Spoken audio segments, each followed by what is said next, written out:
दोस्तों आज हम इस वीडियो में आपके साथ डिस्कस करेंगे सिंगल फेज़ एसी पावर और थ्री फेज़ एसी पावर के बीच में क्या डिफरेंस होता है।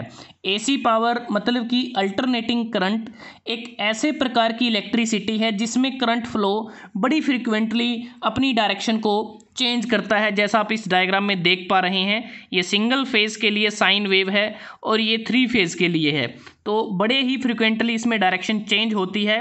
तो बात करते हैं कि कैसे single phase AC power three phase AC power से अलग होती है। अगर बात करें सिंगल फेज़ एसी पावर की, तो इसमें सर्किट को कंप्लीट या कनेक्ट करने के लिए सिंगल वायर की ही आवश्यकता होती है। तो एक प्रकार से सिंगल कंडक्टर के थ्रू ही पावर सप्लाई होती है। अगर थ्री फेज़ की बात करते हैं तो इसमें थ्री वायर की आवश्यकता होती है सर्किट को कंप्लीट करने के लिए, और एक प्रकार से हमें पावर सप्लाई जो हम करते हैं वो थ्री कंडक्टर के थ्रू पावर को सप्लाई किया जाता है।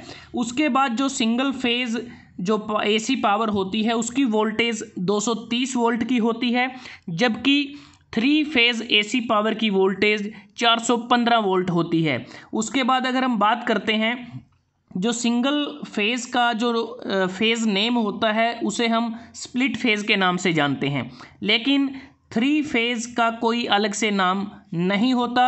और सिंगल फेज़ एसी पावर में हमें एक ही वेव साइकिल मिलता है, जैसा आपको ये दिखाई दे रहा है साइन वेव, लेकिन जो थ्री फेज़ होती हैं उसमें हमें तीन डिस्टिंक्ट वेव साइकिल इसमें हमें मिलते हैं। अलग अलग कलर के आपको नज़र आ रहे हैं, एक साइन वेव ब्लू कलर का है, एक ब्लैक कलर का है और तीसरा इसमें रेड कलर का है। तो इस तरह से अलग अलग हमें इसमें वेव साइकिल मिलते हैं।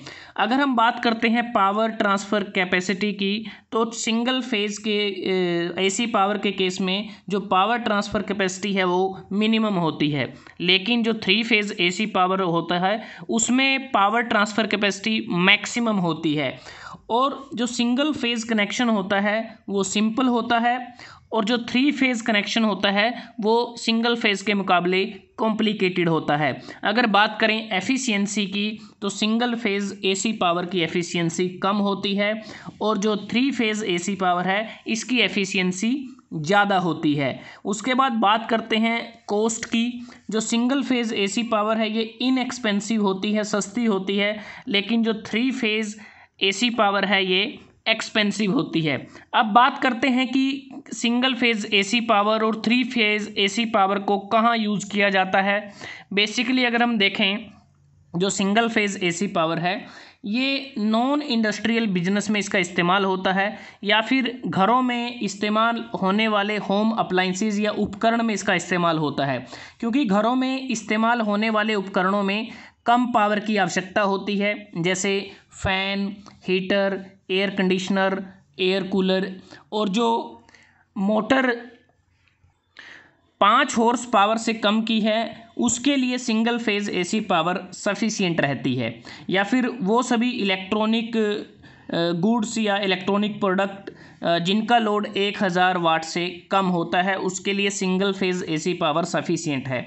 लेकिन जो थ्री फेज़ एसी पावर की बात करें, इसका हम यूज़ करते हैं जब हमें हैवी लोड हमें रन करना है, जो बड़ी बड़ी इंडस्ट्रीज़ में इसका इस्तेमाल किया जाता है, पावर ग्रिड्स में इस्तेमाल करते हैं, मोबाइल टावर में इस्तेमाल किया जाता है, डाटा सेंटर में इस्तेमाल किया जाता है, शिप बोर्ड में इसका इस्तेमाल किया जाता है, और वो सभी इलेक्ट्रॉनिक प्रोडक्ट जिनका 1000 वाट से ज़्यादा का लोड होता है तो उसमें इसको प्रयोग किया जाता है। तो दोस्तों आज हमने इस वीडियो में आपके साथ डिस्कस किया सिंगल फेज़ एसी पावर और थ्री फेज़ एसी पावर के बीच में क्या डिफरेंस होता है। अगर आपको ये वीडियो अच्छा लगा आप इसको लाइक कर सकते हैं, शेयर कर सकते हैं अपने दोस्तों के साथ, स्टूडेंट्स के साथ, और चैनल को सब्सक्राइब करना ना भूलें। जल्दी हाजिर होते हैं एक नए टॉपिक के साथ, तब तक के लिए धन्यवाद। आपका दिन शुभ रहे।